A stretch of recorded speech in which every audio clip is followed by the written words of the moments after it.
We're back, and as promised, we are doing the second half of the show, and this is an interactive section, or segment rather, where we are actually outside, and Philip is going to. I'm here with Philip Davis from Eden Farming, and remember we talked about his blending of art and farming, and I like to call it artscape, landscape, artscape, farmscape.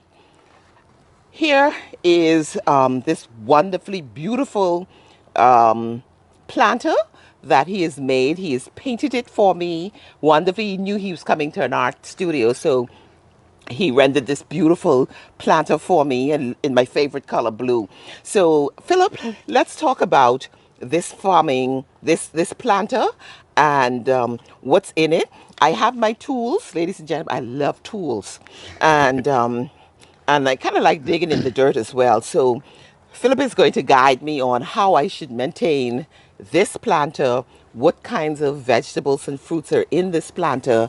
And so, yeah, let's take it away. All right, so what we have here is a 4x2 planter box. It's a foot deep. So the reason why we did a foot deep is so that in case you wanted to do crops like your carrots or tomatoes or anything like that, they require a little bit more depth of soil. The rest of your vegetables, you're really dealing with about 3 foot to 6 feet of, not 6 feet, 6 inches of soil for their root development. So basically what we're doing with this, just like I was stating about the Junkanoo, you have to make sure that it's functioning first. Right. So we deal with functionality before beauty. Now, since we got the structure put together, you can move around, you can shake it, you can drop it, it won't break or anything. Then we look at doing all the aesthetics and stuff on the outside to make sure it's beautiful and everything for you. So just to help out the audience, how did you put the box together? I know it's plywood. So you were explaining to me you have, because it looks like it's not breathable, the plants are not going to breathe, Right. and so on. So can you explain to us what's actually in the box? I don't know if we can bring it a little closer so that we can sort of get the essence of the box. All right, so what we have here, it looks like a regular planter box, but this is actually some of the new age technology. A lot of people have moved away from rudimentary into the ground. They're doing raised beds, but they've even gone into doing grow bags. Okay. So what the grow bags does is it does the aeration for you. It allows in more oxygen into the soil and everything so that you have a healthier plant.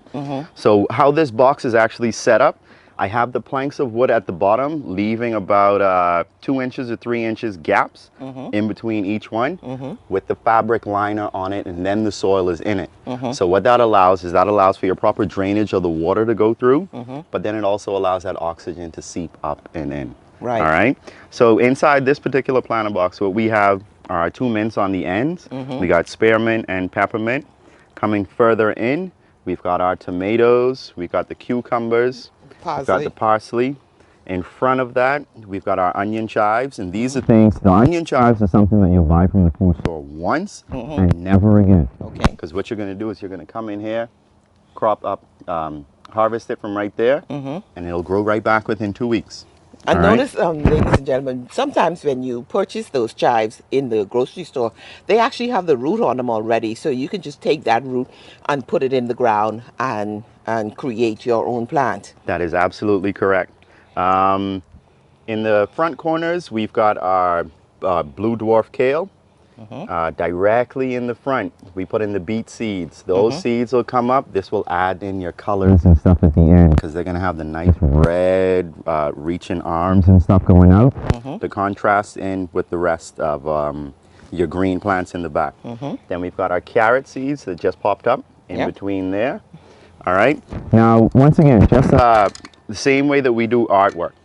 You're going to paint your back scenery first, and then you're going to put on all the details and stuff in the front. Right. Same thing in a planter box. As you can see, this is in the morning, sun's over there, it's coming this way. So we put our taller plants in the back.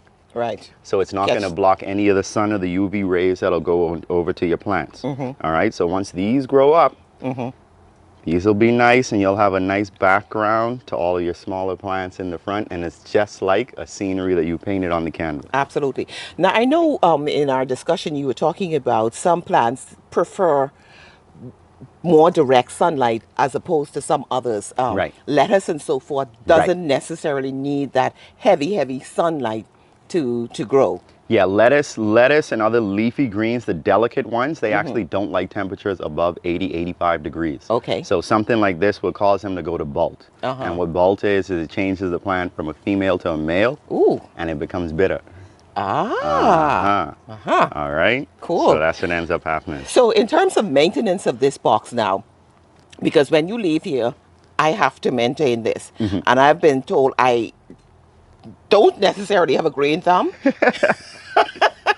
But you have said to me to come out and check the moisture level in the plant. Now, obviously, I am wearing gloves today because of the show. I'll demonstrate it for you. I want to do it. Okay. I want to. I've taken off the glove, and So the technique is up to your second knuckle on your finger. You're going to stick your finger in. If you can feel the moisture at the tip of your finger. So you can't have nails on, ladies. All right. At the tip of your finger, if you can feel the moisture after you've gone to your second knuckle, you know that there's sufficient water inside the soil for your plants. I'm going to put my gloves back on. If your finger becomes dry, then you know that you require a lot more water inside your planter bed. And you shouldn't necessarily water every day. No, because it has to be a perfect balance in between your water content and your oxygen. All right, because if you have too much water in there and it's not going out, then you're dealing anaerobically and you'll get root rot and your plants will die. I see. So you stick your finger in. Yep, so your finger goes into about the second notch. Uh-huh. And then once you come out, if you can feel moisture or not, then you'll know exactly how well your soil is. Okay? I can feel a little moisture on It's this. slightly moisture, but We're going to put some water on this today, just for purposes to show people. how to do the proper watering technique. Right, there's a watering technique too. So before we get into that, you were talking about not having a green thumb. Uh-huh. When we mix the soil to put in, I'm an organic farmer, so I don't like to use any of the chemicals and stuff like that. I Right. go for the most organic products, Okay. okay? So I amended the soil. I put this garden inside tone. of this. Yep. And this can be found at any of the... Any of the garden stores. Right. All right, they should have this. They'll have them in different styles and stuff like that, okay? The three numbers that you'll see on it is your nitrogen, potassium, and phosphate. So like I was saying, the fertilizer inside of here, that will maintain this for your fertilizer for at least 3 to 4 months. Okay. Okay, so that's all the plant food and stuff that you need. Okay. Now, before I give you the hose, I'll show you what we do is we get the hose tip as close to the dirt as possible. And we're spraying the water not too hard that it comes up, because what the dirt does, the dirt is actually what gives your plants the diseases and stuff when you're watering. Did you hear that? It's the dirt on the plant leaves that cause disease. So try not to spray from way up, but actually go down. Especially tomato plants. Tomato plants, they get the biggest diseases and stuff from when you get the dirt on their leaves. They do not like that whatsoever. So what we're doing right here is we're not disturbing any of the roots. We're not disturbing any of the foliage on the leaves or anything. Also, why we're not getting the leaves wet right now is we're probably about 10 o'clock in the morning or so. The intensity of the sun is in between that 10 o'clock and 2 o'clock period of the day. So if we get the leaves wet, what we're doing is pretty much putting a magnifying glass on the leaves and they're gonna get burnt out. All right? And you're wondering why you did something good. You watered your plants, yes, but at the wrong time of the day and with the intensity of the sun, it's going to burn out your leaves and you're going to find out that your garden is looking bad. So is it better to water in the evening? In the evening, it's pros and cons to everything. Watering in the evenings, what ends up happening, you'll find that you have snails and other bugs that'll come out. Because, yeah, exactly. They're looking for that moisture. The moisture will be on the leaves and in the garden. They get in there. They start to sample certain things. They let the rest of their crew know. Next minute, you know, you got a nightclub of snails carrying on bad in your garden. All right? Okay. Me, preferably, what I would do, I would water the plants around about 5, 6 o'clock in the morning. Ooh. That's before the intensity of the sun is coming up. And it's just like an athlete. What they want to do is you want to consume, especially like if you're a marathon runner, you're going to drink water heavily for 2 days before the actual event, because you don't want to be running your marathon thinking you have to pee straight through or anything like that. So you're going to prepare yourself. Just be ready for it. All right. All right. So, ladies and gentlemen, that is it. I'm supposed to take care of this garden for the next 4 months. And I should be able to eat a good salad from here. I should be able to have a nice mojito from the spearmint. Oh, we could have one now if you want. We could have some spearmint.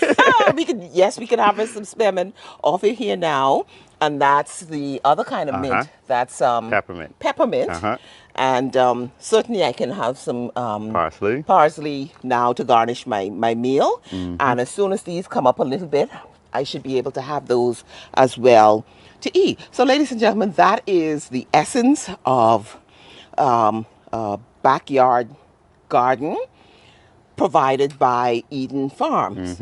If you are interested in contacting Mr. Davis, how do we contact you? I'm on Facebook, Eden Farming Club, or Philip Davis Jr., or I'm not afraid to give out my number, 426-8037. Once again, that's 426-8037. Send me a text, send me a WhatsApp. Make sure you leave your information. And basically what I do is I come and scope out your space of the yard, see exactly what you want, and then working with you, we implement exactly what you need, what you eat and stuff like that, and possibly a couple other things to introduce you to, and then you start your sustainable living. Wonderful. So Mr. Davis is not done yet. We are done with the show, but he's not done in my garden or in my yard yet, because he's getting ready to plant all kinds of wonderful things in here for me. I already have all kinds of fruits and vegetables. I've lived by the mantra that you plant food rather than ornamental plants. And so I have a ton of different things I can eat in my yard. So thank you for watching via Gemella Art House and so Conversations with Sophia. We'll see you next time.